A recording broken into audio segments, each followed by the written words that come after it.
Yang kau kenal lah. Untuk apa? Untuk apa? Untuk shoot short film ke apa ke. Untuk buat konten. Adalah beberapa. Nak panggil tu boleh lah. Okay, faham. Ya, tiba-tiba nak tanya pasal talent perempuan. Macam tak berkait sangat. Berkait. Kalau tiba-tiba ada cerita yang melibatkan perempuan, mesti nak cari perempuan. Faham. Maksudnya mana aku nak cari last minute kan?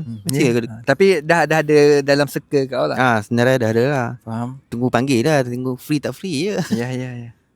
Adakah talent-talent yang kau ada sekarang ni kerja 100% dalam bidang yang buat movie, buat short film ni ke dia ada kerja lain, kerja hakiki tak? Kebanyakan dia semua kerja lain lah. Kerja kadang hakiki lah. Free hari cuti lah, satu Ahad.